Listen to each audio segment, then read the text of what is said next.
A pesar o sea, leemos la Biblia desde los primeros libros ya pongo en duda que Moisés posiblemente no lo haya escrito, pero tenemos presencia de seres que llegan a la tierra. Tenemos como las culturas mayas, como un dios que se llama, ah, me fue el nombre, dioses que llegaban visitaban a la tierra. Tenemos también las tablillas que mencionan que también los Anunnakis en la vieja Mesopotamia, también ellos también escribían sobre seres que llegaban a la tierra.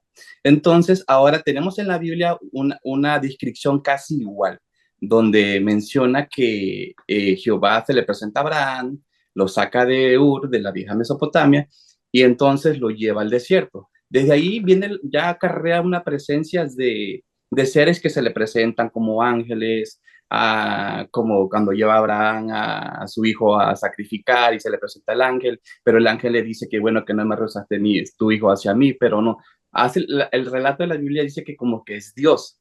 Entonces luego vamos y como Moisés también presencia de seres que bajan y como Jehová o Yahvé, que también se le muestra a Moisés y ordena todo demandaba todas esas cosas tan horrendas que la Biblia describe. Y entonces, o sea, desde los 5 libros hasta Deuteronomio es algo horrendo que ese Jehová demanda las cosas, las muertes, las guerras, todo eso. Entonces ahora tenemos el Nuevo Testamento. Viene Jesús y nos dice que a Jehová, o no, no dice Jehová, porque él nunca menciona el nombre de Jehová, que al Padre nadie lo ha visto y él solamente es el único que lo ha dado a conocer.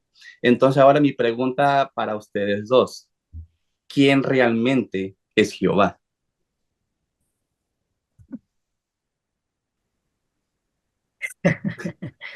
Ay, ay, ay, abriste una caja de Pandora, Frank. Los que están en España se pueden ir a la cama. Ok, ok, me, me, me, ella, ¿puedo opinar algo? Sí, dale, dale. Perdón, pensé que no me escuchaban. Tanto que me ha llevado llevado a buscar múltiples opiniones que he llegado hasta con Paul Walling y Mauro Biglino. No sé si usted lo conoce.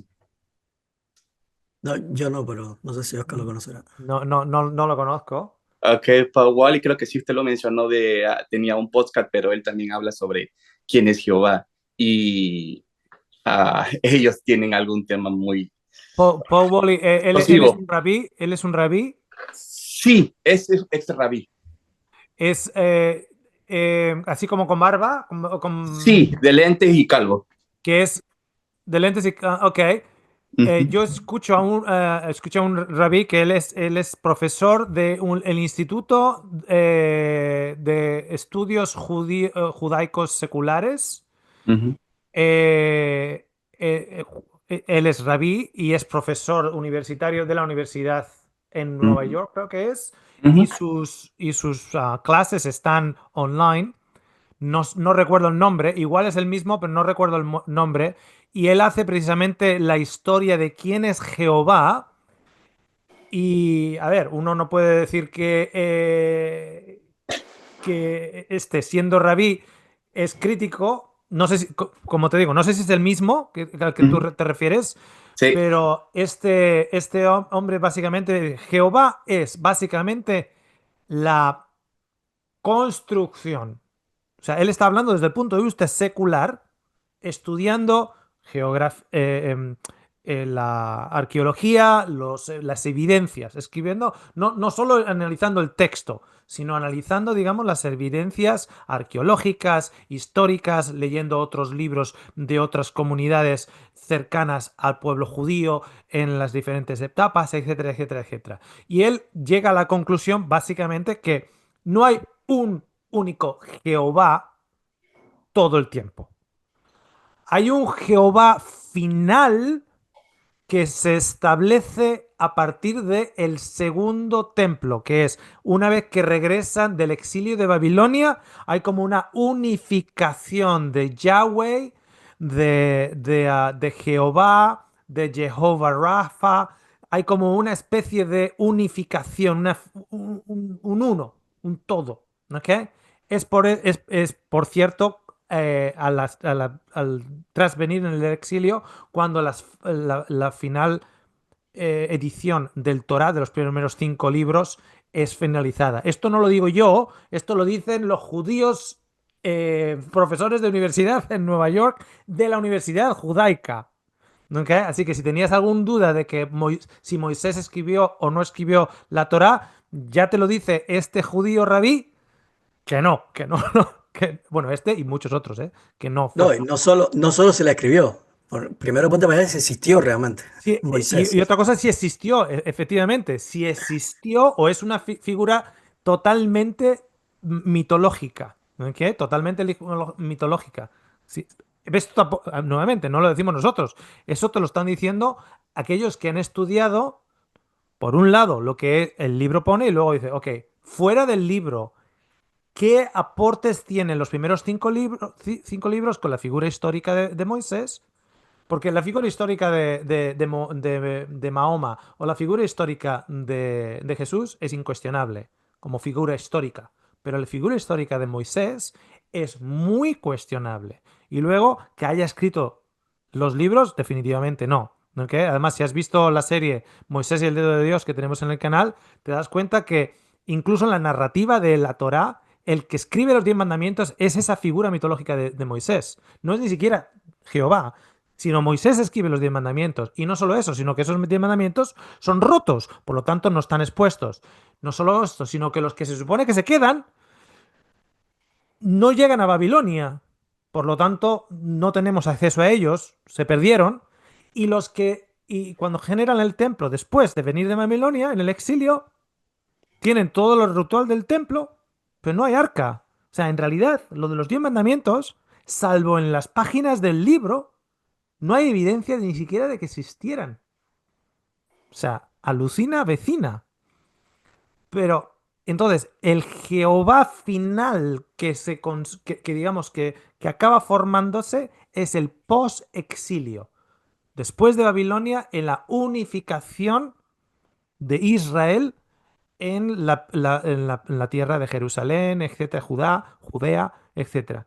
Ese Jehová es una unificación. Hasta ese punto, en el siglo 9 antes, 10 antes de Cristo, 9 antes de Cristo, 8 antes de Cristo, 7, 6, hasta entonces, lo que tienes es los del norte siguen a Baal, los del sur siguen a Ad, los otros siguen a Bel, los otros siguen a... Y dices, bueno, pero son diferentes. Si son diferentes, pero todos son semitas. Todos son semitas. Y cuando uno se está refiriendo a Jehová Rafa, no es el mismo que se está refiriendo a Yahweh proveedor. Cuando uno está diciendo Yahweh sanador, en realidad está, y no solo eso, sino que en esa creación del Jehová final, unificado, tienes a Jehová femenino, Jehová masculino, tienes a Jehová masculino y femenino juntos.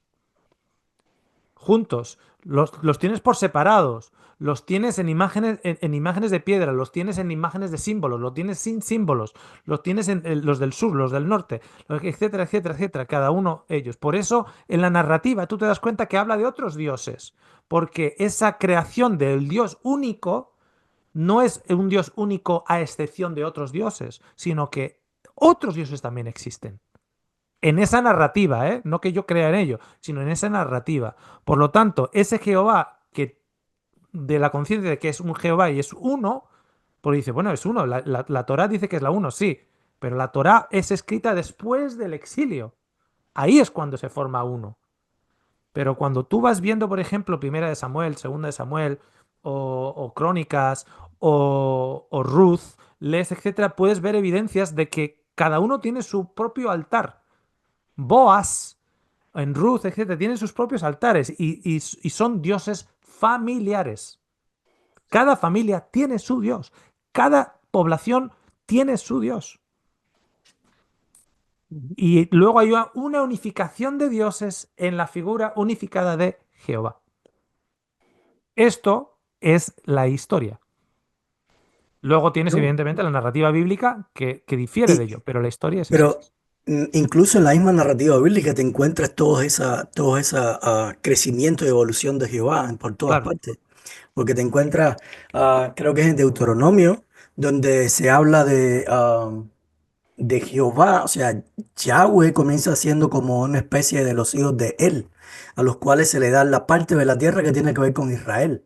¿Por Ujú. qué? Que él era el Dios que era el padre de todos, y entonces tenía hijos, y a esos hijos se les reparten diferentes territorios. A Jehová le correspondía la parte de Israel, ¿me entiendes? Era el que gobernaba ese territorio, ¿me entiendes? Y a ese pueblo. Pero entonces, ¿qué pasa? Ahí comienza a evolucionar a Jehová, comienza a evolucionar como parte de hijos de... O sea, era parte de una familia de dioses donde el padre era él. Pero entonces, ¿qué pasa?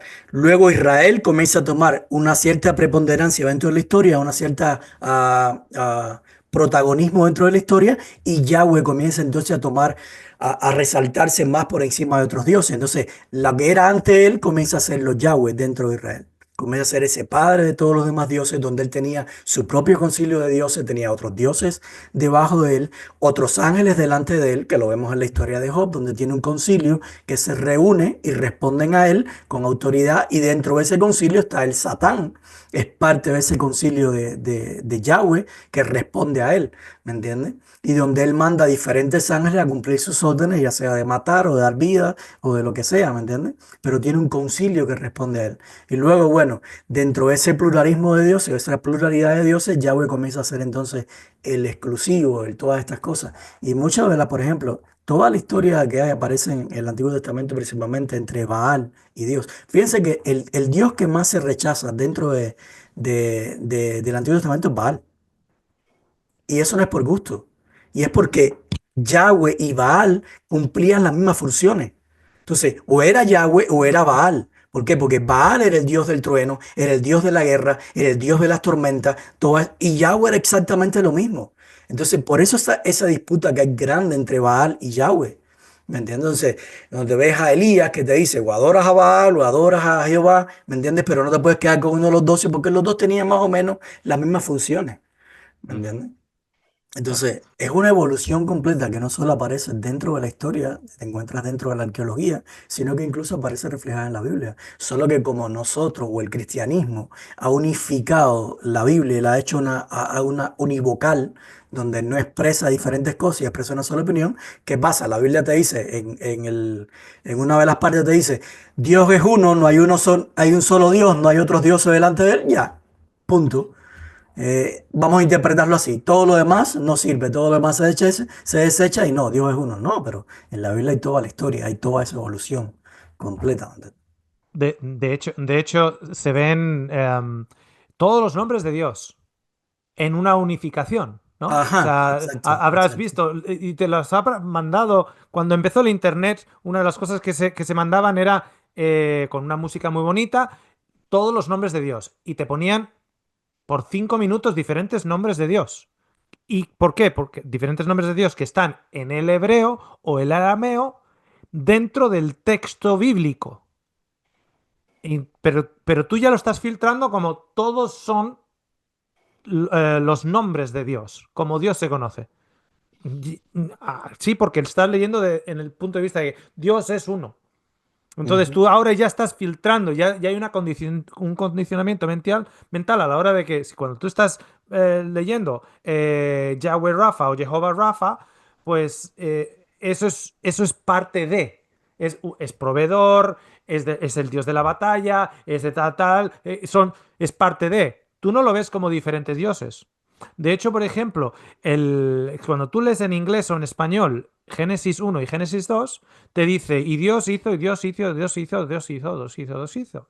Pero a partir del segundo capítulo, versículo 4, en la mitad del versículo, que es precisamente cuando debería acabar el capítulo 1 de Génesis, Dios, en tu caso, en el inglés o en español, tú no te das cuenta, pero en el hebreo sí. Porque el primer capítulo hasta el versículo 4 del segundo, que es lo que formaba, es de lo que se llama la tradición del norte, de la tradición de Efraín, y su Dios es Elohim. Entonces, Elohim es el que hace la tierra en 7 días, porque esa es la tradición de Efraín del norte. Pero cuando tú lo lees a partir del capítulo, del versículo 4 del capítulo 2, la mitad, no es Elohim el que hace esto, y Dios hace, y Dios dice, y Dios... Ya no es Dios, ya no es Elohim, perdón. En tu Biblia pone Dios, te ponía Dios antes, te pone Dios ahora, pero no es Dios, es Yahweh. Ahí está Yahweh. Ya la han cambiado. ¿Por qué? Porque eso es la tradición de Judea. Y en la traducción, la traducción del sur, la traducción del sur, que es una tradición más medianita, en la tradición medianita, Dios no hace la tierra en 7 días, la hace en un día. Y es lo que vemos en el capítulo 2. En el capítulo 2 no es que te la está contando nuevamente con otros detalles, no, te están contando otra historia de creación que es la medianita, la del sur.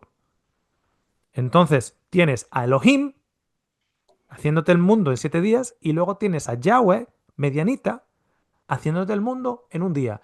Tienes a Elohim en el capítulo 1 haciéndote al hombre y a la mujer después de los animales, pero tienes a Yahweh haciéndote primero al hombre, luego el hombre, después del hombre, a los animales, luego el hombre da nombre a los animales y luego, como no encuentran pareja, sale la mujer. El orden es diferente. A las plantas primero, pero luego se forma el huerto, luego, etcétera, etcétera, etcétera. En uno no llueve, en el otro sí. O hay referencia a la lluvia y en el otro no. ¿Por qué? Porque son dos tradiciones diferentes. Son dos dioses diferentes, pero unificados por el filtro de una unificación. Y eso es un ejemplo simplemente en 2 capítulos. Cuando ya vas a Isaías, el Dios de la primera sección de Isaías no es el mismo Dios que la última sección de Isaías, tampoco. O sea, Claro. son No, y diferentes. otra de las evidencias que también la arqueología y todo eso ha estudiado acerca de la presencia de Yahweh y cómo va evolucionando dentro de la Biblia, es que, ¿qué pasa? En la tradición muestra que las personas iban poniéndose los nombres y sus nombres tenían un tipo de alusión al Dios que ellos creían, ¿me entiendes? Sin embargo, te encuentras muchísimos nombres que son importantes dentro de la Biblia, como el mismo Israel. O sea, el nombre que se le da al pueblo de Dios, Israel, no contiene Yahweh, contiene Él. Él ¿Me entiendes? El Dios Él. Tienes a Daniel, Dios es mi Dios, no es Yahweh, es Él. es Él. ¿Me entiendes? Tienes a Ezequiel, tienes toda esta cantidad de nombres bíblicos que terminan con Él, que no hacen ningún tipo de mención a Yahweh, mencionan a Él. ¿Me entiendes? Que era el Dios y el Padre de todos, ¿me entiendes? Entonces, hay muchas cosas dentro del contexto que se puede sacar, que hay una evolución donde Yahweh comienza a tomar un tipo de preponderancia que al final toma el lugar de ese Dios grande que es Él. Por eso el gran choque religioso-cultural de un mensaje simple y amoroso de Jesús. Porque, porque la siguiente vuelta de molino es ahora en esa integridad que se ha hecho de Yahweh, también vamos a integrar uno con Cristo o con Jesús, ¿no? Jesús que tenemos Jesús y luego tenemos a Cristo. O sea, ¿no? Que hacemos esa integración con Jesucristo y luego ese Jesucristo con Jehová. Y hacemos ya esa integración. Y de hecho habrás escuchado, Frank, estudios en los cuales es Jesús mismo el que está en el monte Sinaí relatando la ley. ¿Ok? O sea, ya esa integración. Pero claro, ahí ya es la vuelta de molino que te rompe todas las neuronas. Porque dice, pero no puede ser, pero si uno es el dios de la guerra y el otro es el príncipe de la paz, como, o sea, ¿dónde entra esto? Si aquí hay una amalgama más grande que toda la parafea hinduista. Y mira que tienen los hindúes dioses, pero aquí y hay una unificación. Entonces, claro, ya cuando, o sea, digamos, la cereza encima de la tarta viene a ser, y ahora en toda esa integración vamos a integrar también a Jesús y a la Ahora, imagen del Cristo y a la imagen del Mesías. O sea, cuando ya integras todo eso, dices, Y ahora cómete este Frankenstein. Cómetelo. Claro. Ahora hay algo bien interesante en lo que es la historia de Jesús o en la manera en que los evangelistas representan a Jesús, porque como tú mismo bien decías, Frank, Jesús nunca menciona a Jehová. Ujú. Y cada vez que se refiere a Dios o todas estas cosas, siempre lo llama su Padre, o lo llama Padre, Padre de todos, Padre nuestro. O sea, Jesús comienza a utilizar un calificativo donde es inclusivo. Y te digo, por ejemplo, tenías a Jesús hablando en la manera de referirse a Dios como Padre, o Padre de todos, o Padre de la humanidad. Lo podía escuchar un moabita y podía meter el nombre de su Dios ahí. Lo podía escuchar un griego y podía meter el nombre de su Dios ahí. Lo podía escuchar a otra persona y podía meter el nombre de su Dios ahí. ¿Me entiendes por qué? Porque Jesús no estaba hablando de un nombre. Estaba hablando de una cualidad que tenía ese Dios, que era la cualidad de ser Padre. ¿Me entiendes? Entonces, un hinduista tenía sus dioses y en uno de ellos lo ve como padre y ahí lo metía. Venía una otra persona, otra religión, tiene dentro de su grupo de dioses, tenía uno que ve como padre y lo podía meter ahí, se podía sentir identificado. La manera en que los evangelistas presentan a Jesús hablando, comunicándose con Dios, es una manera súper inclusiva, donde cualquier persona, cualquier religión puede sentirse identificada con ese mensaje. Y sin embargo, herética, inclusiva, sí, pero herética para un judío. Exacto, exacto. O Porque sea, no mencionaba un nombre. para aquellos de ellos, o sea, ¿qué son esas confianzas? Porque además no era ni siquiera padre, era Abba, que es papito. O sea, que esas confianzas, papi. Oye, esas confianzas con Dios. ¿Dónde?